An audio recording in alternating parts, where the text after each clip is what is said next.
Hi, and welcome to my sci-fi, fantasy, and horror short fiction roundup for July 2022. And as usual, a text version of this roundup is available on my review and recommendation book / short story blog, Maria's Reading. And I got a ton of stories, and my first story pick for this month is Schlafstunde by Lavi Tidhar from Apex magazine. I'm going to read a little bit of this story because it's so good. There was a shop in old Haifa that specialized in treif artifacts, so that was where Mili went first. Haifa sprawled along the side of Mount Carmel. Successive waves of regeneration didn't do much to change it. Now, adaptoplant buildings sprouted like weeds between the cracks, and down in the harbor, drift ships waited, gleaming in the sun. I love this story. It's such an excellent science fiction tale, and it's an excellent example of Tidhar's lush and immersive storytelling and world building. I love the way the details of the world are hinted at and described in passing without slowing the narrative. And I love the way that the descriptions and the story flow together and then flow outside the frames of this particular story until it feels like a real place and a real time that you are just seeing a small part of in the story. Now, everything in Tidhar's world is anchored firmly in the past and in our now, in a place where war and peace, enemies and allies, life and death has played out in 1,000 different ways throughout the millennia, and will continue to play out in new and ancient patterns in years to come. In this land, Mili is searching for an old, maybe imaginary entity, and in the process, it seems she stirs up the dust of a very, very old conflict. It's a compelling tale from start to finish. My next story pick is Termination Stories for the Cyberpunk Dystopia Protagonist by Isabel J. Kim in Clark's World. And I'm also going to read a little bit of this story. Cool and sexy Asian girl stands outside the convenience store under the striped awning and waits for the rain to stop. The rain is never going to stop. Cool and sexy Asian girl would need to go to a different city for the rain to stop. A city not built on phosphorescent fluorescence and slick glass. A city that doesn't breathe through its elevated train lines and subways. Now, Kim's story about a cyberpunk dystopia and the characters / archetypes inhabiting that dystopia is an absolute thrill to read. Cool and sexy Asian girl navigates the city where it always rains and where it seems it's always night, and where the story's protagonist keeps searching for something he will never find. Kim weaves together the story while reflecting on and interrogating these kinds of stories, including how tropes can be used to trap and or empower various characters over others. What it is like to inhabit a world where you are not the main story. But even if you're not the main story, you might find ways to use the main story to change yourself in your own life, though this might come at a cost. My next story pick is Time Cop Mojitos by Sarah Pauling and Diabolical Plots. Now, I'm not going to say very much about this story. I just think you should go and read it. This is so funny and so good.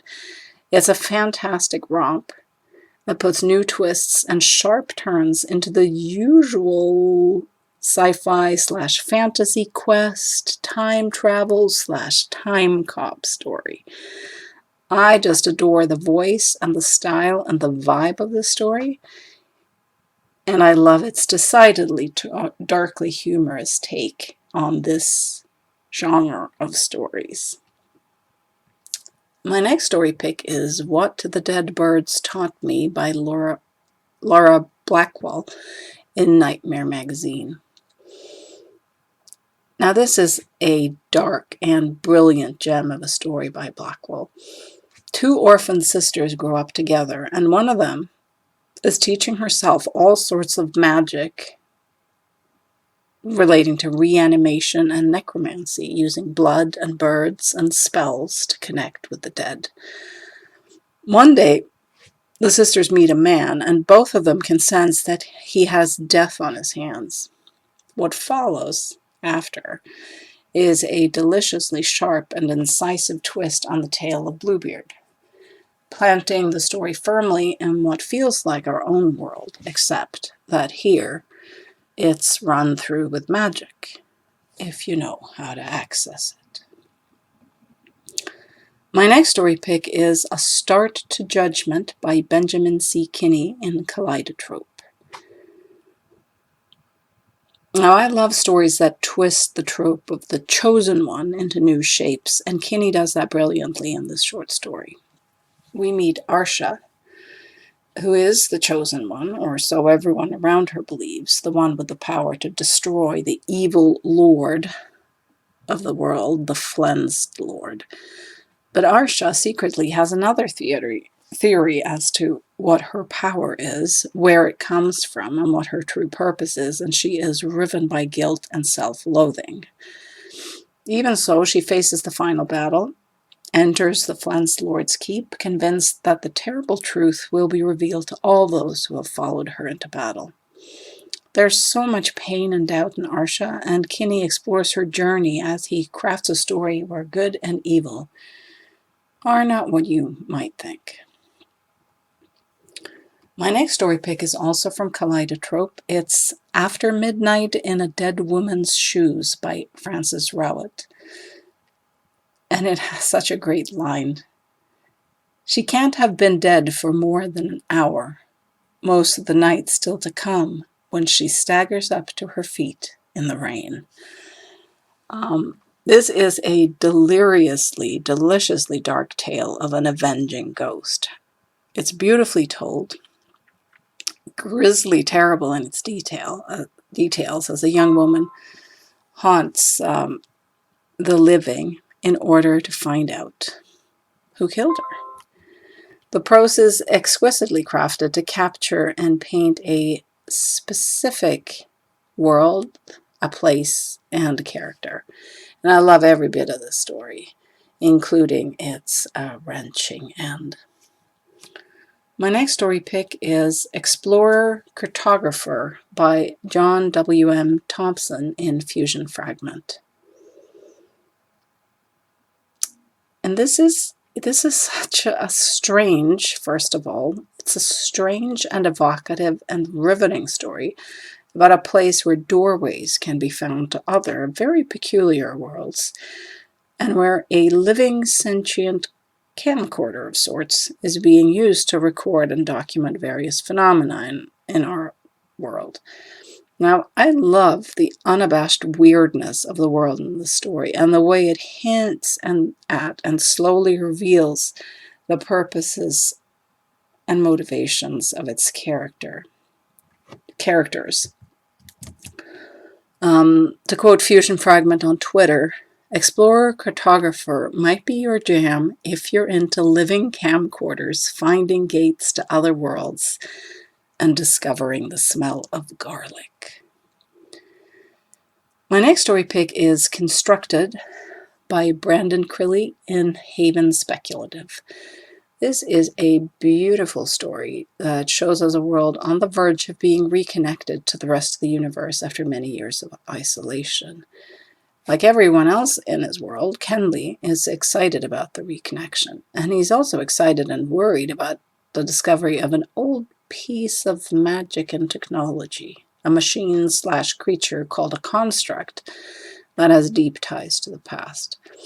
I love the wistful tone of the story and the way it builds a compelling world and place in such a small space. My next story pick is Idol by James Bennett in The Dark. This is a wicked sharp horror story about a journey to a small Spanish town and two men in a relationship that has just gone from bad to worse. There's something so horror-ish about stories where someone travels to a small community and doesn't have a clue about what kind of terrifying rules and rituals are enforced and practiced there. For other recent examples, good examples, see the game Resident Evil Village and the movie Midsummer, though for me that was maybe more comedy than horror, really, as a Swedish person. I don't know. Anyway, this is a real thing in horror, right? Bennett adds the element of vengeance, an affair, and a protagonist that is rather full of himself for a story that plays out like a twisted nightmare. My next story pick is also from The Dark. It's A Game at Clearwater Lake by Julian Daniels. This is another great horror story from The Dark. And in this one, Daniels gives us a terrific take on the haunted lake trope, the final girl trope, and the summer camp horror trope all at once. This story has this really earthy, tactile vibe that I really love, especially in the depictions of childhood and friendship in a small town. And in addition to its horrors, this story also has a satisfying, darkly funny streak. I love the turn things take toward the end and the historical and emotional depth to the villain of the story. My next story pick is Overnight Home Companion by Frank J. Oreto at Pseudopod. This flash fiction story is part of an excellent episode, Flash on the Borderlands, which is the Flash Fiction Contest's 7 winners. And it's packed with great stories. And if you listen to this story, it is story with a sense of humor, which you might know is something I like. And it's all about a job that seems so easy. But is it? I mean, what could go wrong? Well, read the story and be the judge of that. My next story pick is Flowstone by Steve Toes in Three-Lobed Burning Eye. This new issue of Three-Lobed Burning Eye is well worth your time to read the whole thing through. And this story is profoundly disturbing and creepy. It's set in a very strange cave system where Dave lost his father many years ago, and now he has returned to sort of revisit the place that traumatized him so deeply many years ago. And it's one of those stories where you know something is wrong right from the start, but it still catches you by surprise just how wrong it is. This is just wonderfully written horror. My next story pick is This Place is Best Shunned by David Eric Nelson at Tor.com. Now, a lot of things are twined together in this story. There's the nursery rhyme about the church and the steeple and the people. There's the scientific research on how to warn people away from a place long after our own languages and societies and civilizations are gone. And, well, there's also the horror of tentacles. Nelson builds the story and his characters with such precise and exquisite care, and then unravels the world and plunges the characters and the reader into a pit of terror. It's excellent stuff. My next story pick is This Residue Light by Yuan Ma in the Deadlands. And my story is a lyrical and gorgeously wrought story about death and the afterlife, about belonging and loss, about love and fear and loneliness. To quote the author from Twitter, the story features death caught in the city lights, young queer hipster lovebirds, urban hunger, and defiant joy as a means of survival. This is the kind of story where the language, its rhythm, its quiet spaces, and its melody tell the story just as much as the words themselves. Please read the story because it sings. My next story pick is Singing the Ancient Out of the Dark by R.J. Theodore and Maurice Broaddus in Lightspeed. This is a terrific, mind-bending science fiction story where a researcher from Earth crash lands on a planet that was populated by humans a very long time ago. What she finds there is something so strange and, in essence, alien that she can barely understand what she's experiencing at first. And in the end, the encounter changes her in profound and rather unforeseeable ways. There's so much depth and texture to the story, and it is infused with both science and fantasy, and also ancient religion. My next story pick is Just Desserts by A.M. Barrie in Faya magazine. And I'm going to read a little bit of the story. My name is Hercules, and the name nearly lived up to me, or perhaps I it. Time, I suppose, will tell. I have been called many things in my life, and alone none have done me justice. Titles never do. The children of the home I served called me Uncle Harkness, a name I could not fathom how they conceived out of my birth name. Now, the theme for this issue of Faya is food and cuisine, and it is chock full of excellent stories that will likely whet your appetite and make you hungry. In Barrie's story, the narrator is Hercules, who cooked for George Washington. Yes, that George Washington. Hercules was a slave and an excellent chef, and his abilities with food went way past regular chef skills. Now, this is a rich and powerful tale of slavery, U.S. history, food, and also righteous vengeance. I love the way fantasy and fiction are woven into the fabric of real history here. And Barrie's prose is just exquisite. My next story pick is Dr. Daedalus Kuklothiatron by Nathan Makarios in Flash Fiction Online. The July issue of Flash Fiction Online features stories that are either reimagined fairy tales or at least inspired by old stories and tales. Makarios' story has a bit of Pinocchio in it, perhaps, but what I really love about it is the vivid prose. The melody and rhythm of it is just wonderful, and it's set in a world and place that feels at once utterly familiar and also, at the same time, thoroughly magical. It's a tragic tale about a place riven by conflict and violence, but there is hope here, and some of it comes from Dr. Daedalus and his son. My next story pick is also from Flash Fiction Online. It's Fire Organ, Fire Blood by Laurie Poletti. I do love dragon stories, and this one is both beautiful and fierce. Aragon is supposed to get married, but she has no interest in being a wife. What interests her is dragons and her own research, and on this day she will bring these two things together finally.